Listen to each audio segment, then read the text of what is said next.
of my course Power Electronics Application in Power System. So any interested learner can join the live session and interact with me.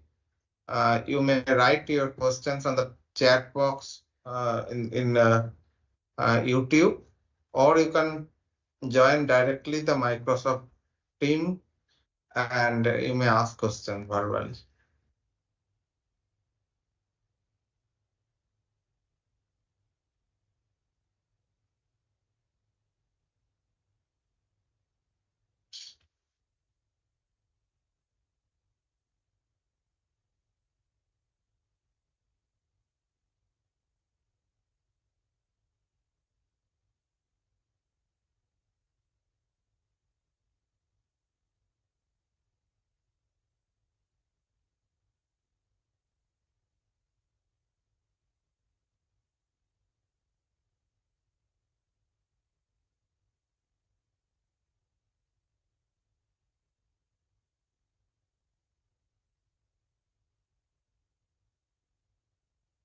So you may write your question or query on the chat box of YouTube, or you can directly ask me question by joining the Microsoft team.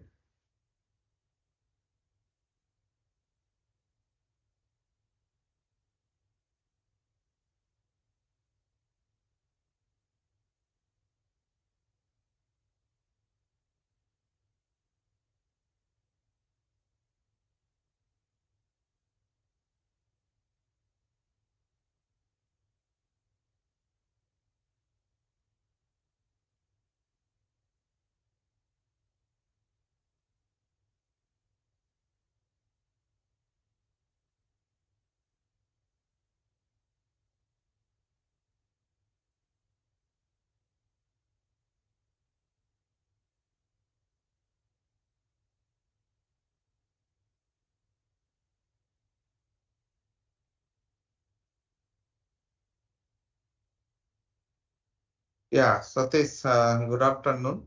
You can go ahead and ask your question.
Yeah, so first question I received from Satish.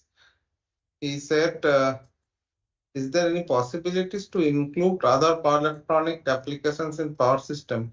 For example, HVDC, smart grid, etc.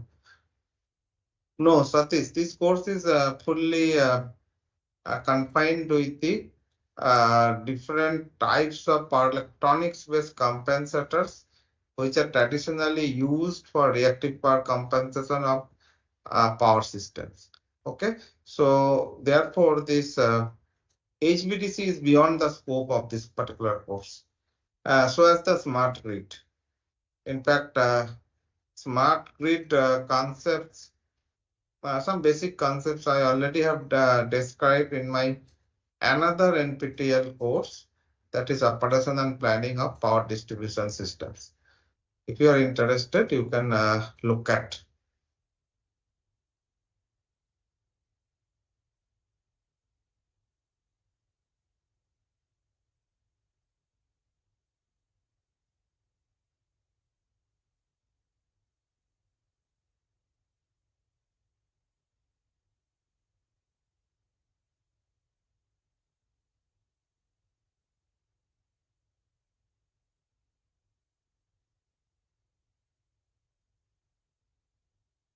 So you may ask the question by typing on the chat box on YouTube, or you can directly interact with me by joining this Microsoft Team link given on the chat box.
So any further questions who have joined online?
Okay, so next question from Satish again.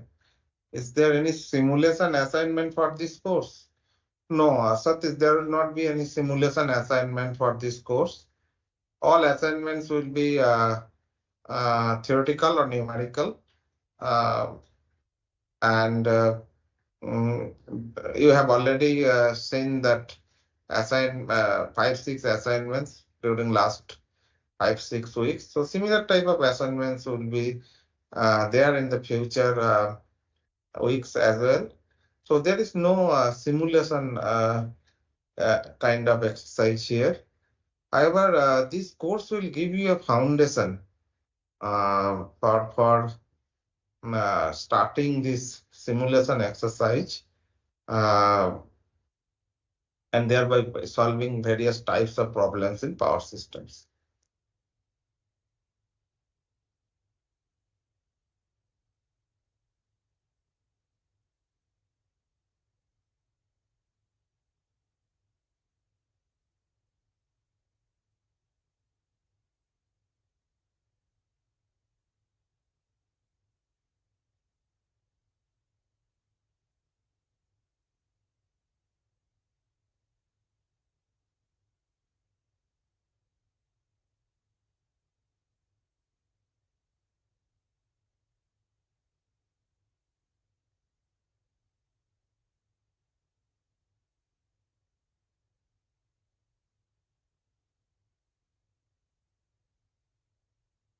Any further questions from any of the learners who joined online?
So please go ahead and ask your query or questions, writing on the chat box.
So if you have any query or any questions related to any part of the course or assignment or the study material, you may go ahead and ask the question.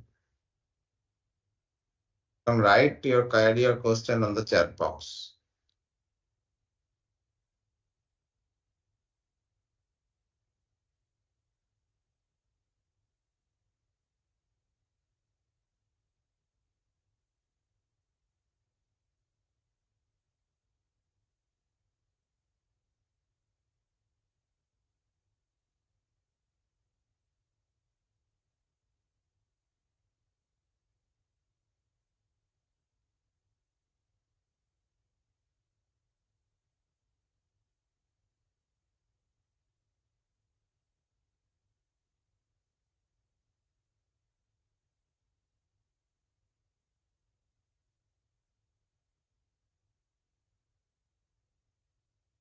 You can also write any of your suggestion or any further request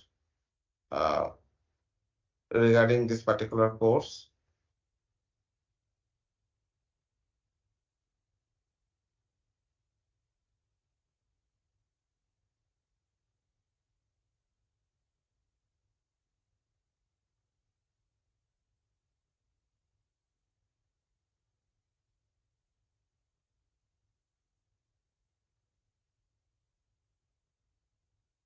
Yeah, Abhishek, good afternoon. Yeah, you may go ahead and ask question.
You may write the question on the chat box,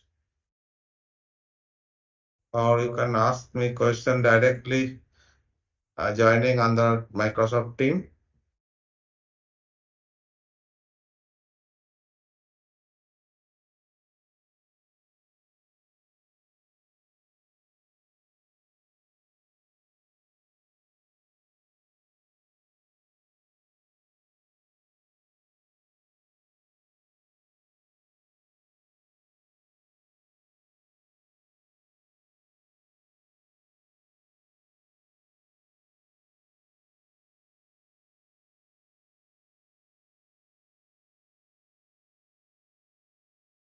Hello, good evening, sir. Yeah, good evening, Deepak. Sir, actually, I did not attended your lecture. So, uh, You didn't attend the lecture. What does it mean actually? Have you registered this course?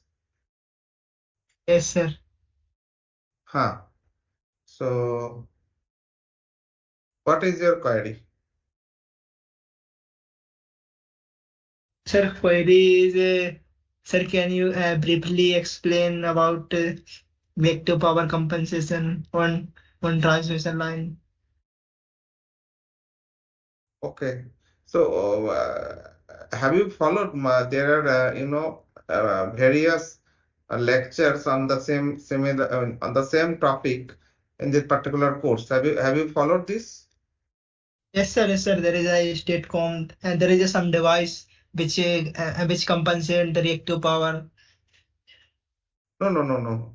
Much before that, this I started the course with the basic concept of reactive power. So I started what is reactive power in the very first lecture. Okay, and then in the second lecture I discuss what is reactive power compensation, or what do you mean by reactive power compensation. Okay, so therefore, if you follow these two lecture, you should have a fair enough idea that what is reactive power, why do we need reactive power compensation. Those things are difficult to explain in the live session. Okay, Now, after describing this basic concept of reactive power and the reactive power compensation, I started the discussion on the transmission line modeling. Okay, and then I also discussed on mathematically mm, uh, that they derive the expressions for active and reactive power flow on power transmission lines. Then I started uh, discussion on the voltage at the midpoint of a symmetrical lossless power transmission line, and I have shown this derivation for the expression of the midpoint voltage there, and also I have shown the plot. This shows that this midpoint of a transmission line, which is assumed to be this compensated at the both end, that is symmetrical. So therefore, the midpoint experiences of this similar kind of power transmission line a vulnerable voltage deviation or vulnerable voltage changes on loading. So during this light load condition, this midpoint of a transmission line experiences severe over voltage. Similarly, when the loading is near to the rated value, the midpoint voltage goes to a under voltage condition. Okay, so therefore there is a wide range of variation at the midpoint, and this is basically the main aspect of or main motivation for this having a compensation at the midpoint. Okay, so before I started discussion on the individual compensators like static bar compensator and then later on statcom and SSSC, I discussed the background of it, the motivation behind the use of such kind of compensators. So therefore, you need to go through these lectures. Other than that, it would be difficult for you to cope up with the basic aspect of this. Okay. So this is what the message I want to convey.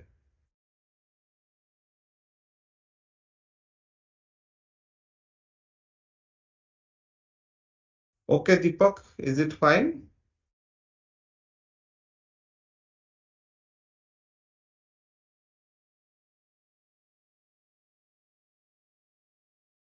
Or if you have a specific question on this, any lecture, you may go ahead.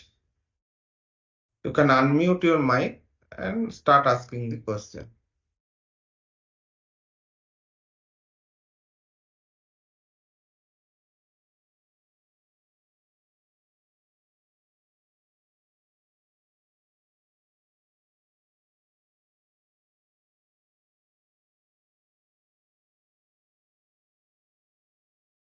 So the question you asked, Deepak, the answers you will get if you go through my lecture contents on the first week and second week, and possibly third week as well. So if you go through my lectures of first week, second week, and third week, consecutive these 3 weeks, you will have a fair enough idea about what is reactive power and why do we need reactive power compensation, and what is the motivation behind this power electronics based reactive power compensator, which I have further described in the uh, latter part of this courses, latter part of this course. Yes, sir, sure. Okay. So any other questions from any other learners?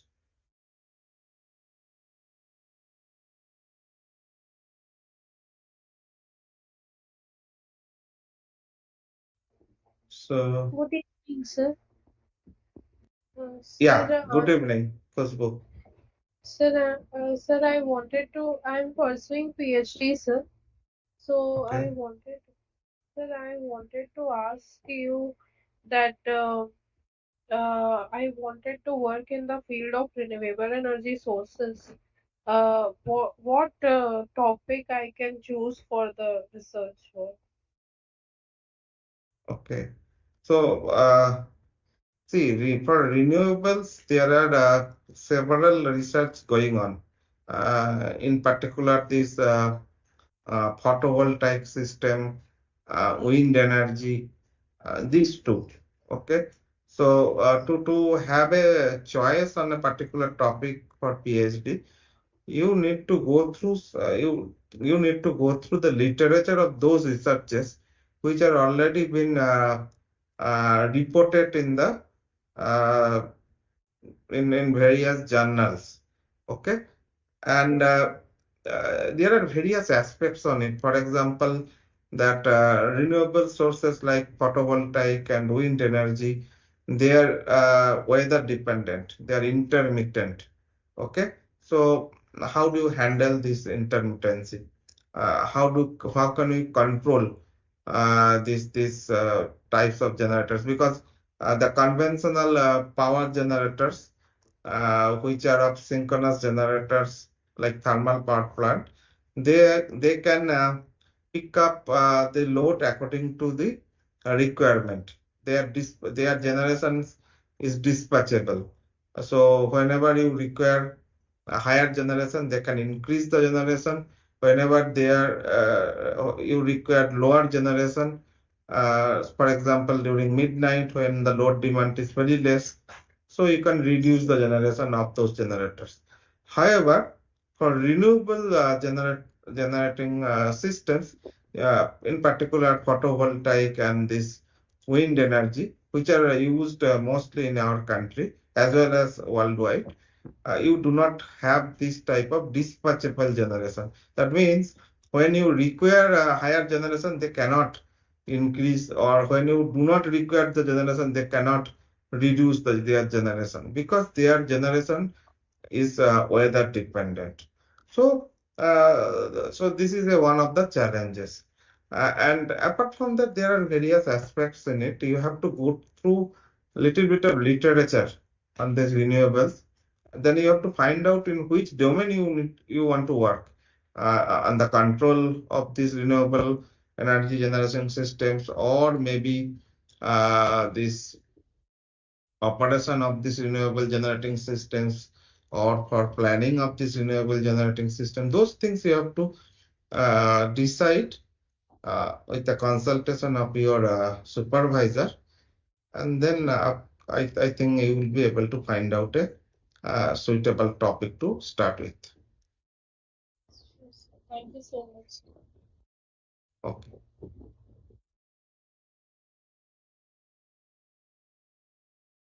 Yeah, hello, sir.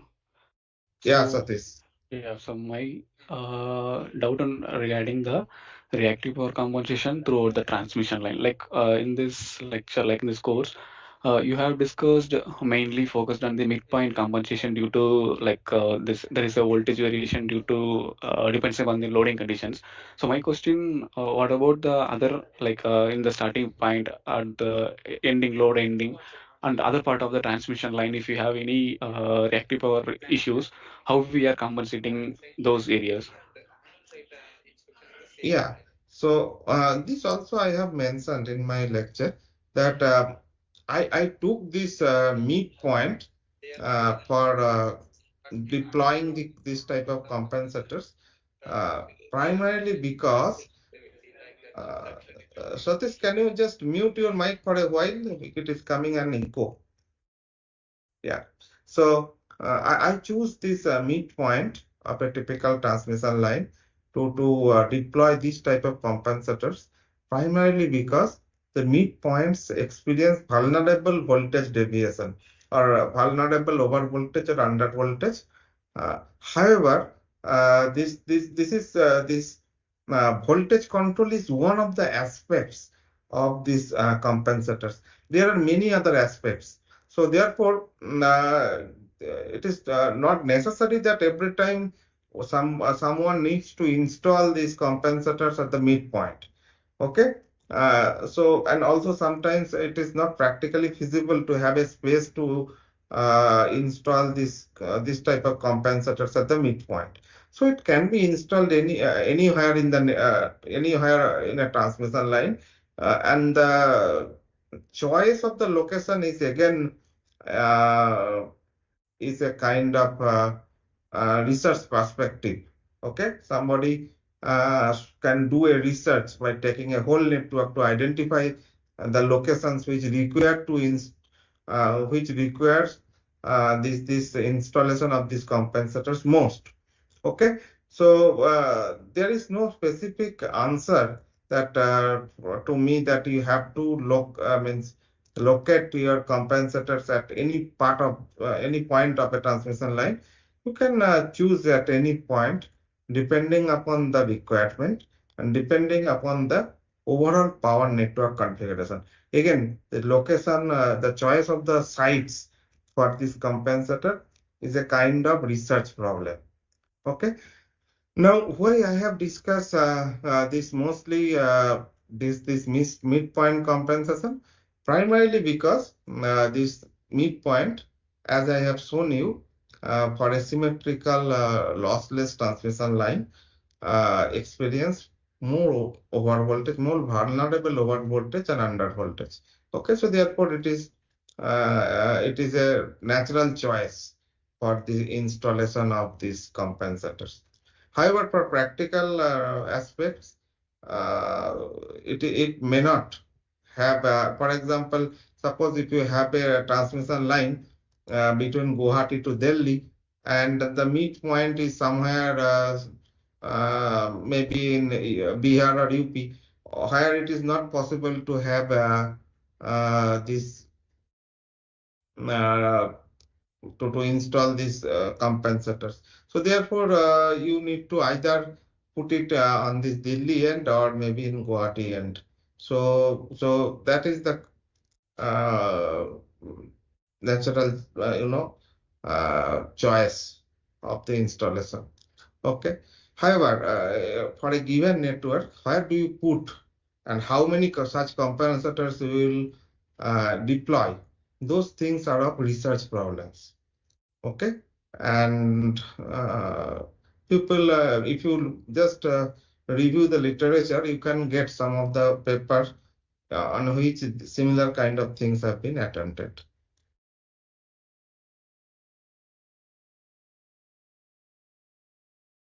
Yeah, okay, sir. Thank you.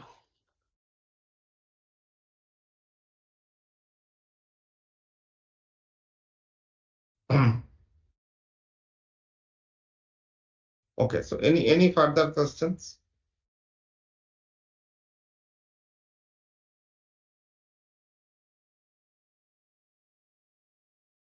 So you need to unmute your mic, those who have joined in on Microsoft Team in order to talk. For example, Prosan joined, so you may unmute your mic and you may ask the question.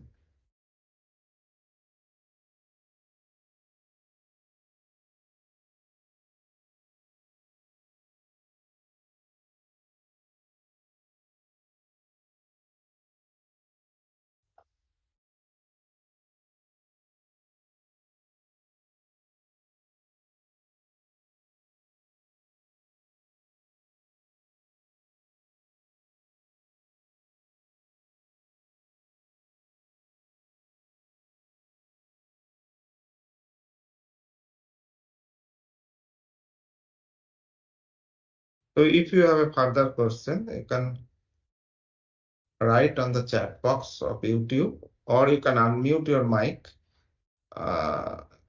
Those who have joined on Microsoft Team, you can unmute your mic and directly ask the question to me.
So any further question? If you do not have any further questions, we'll finish this live session.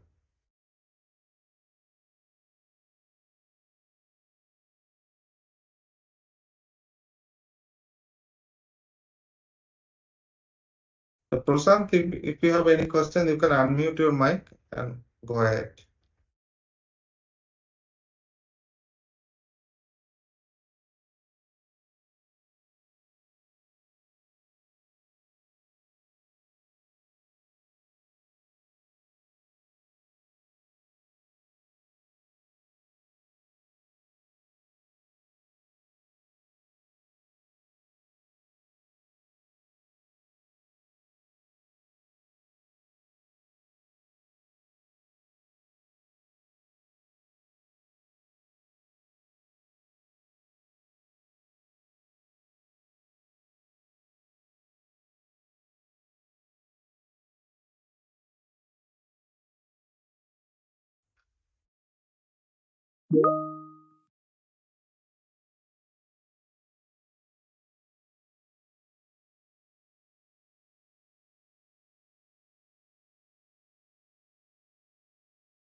So Prashant, you, instead of writing on the chat box, you can directly ask me questions. You can unmute your mic and you can talk.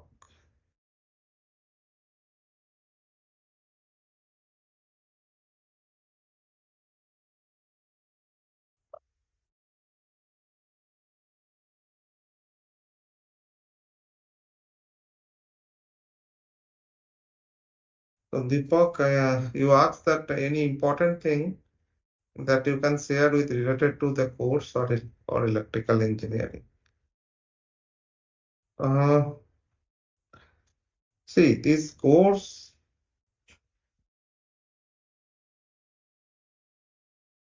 needs some basic understanding of electrical engineering, electrical power system, and this gives you an idea about this different type of power electronics based compensator used in power systems. Okay, so therefore, in fact, if you look at this power system course, only the aspects related to power systems are usually taught. Similarly, in power electronic course, different types of power electronics, converters, inverters, those things are discussed.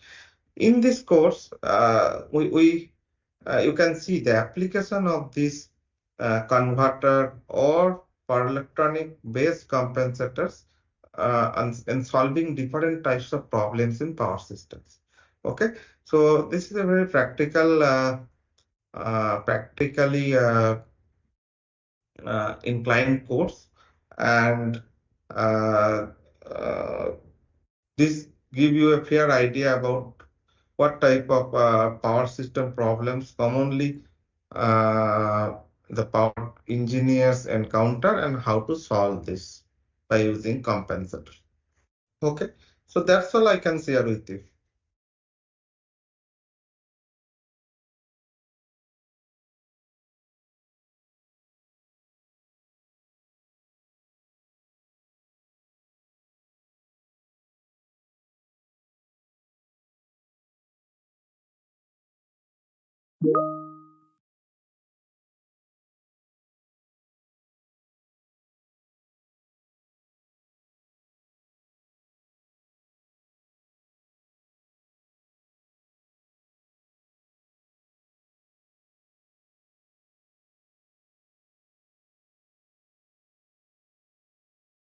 So if there is no further questions or query,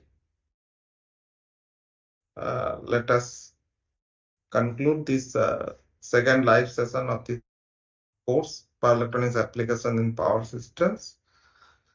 And I'm hopeful that this course would be useful in future. In particular, the people who will go for research in power systems, and also for those who will attend interview to have various power related jobs, in particular electrical power domain. Okay, and also that the course would be helpful to build up your knowledge in power systems. Okay, so thank you very much for joining this live session, and I look forward to see you in the next live session. That is the third and last live session for this particular course. Till then, good evening to all of you, and thank you very much.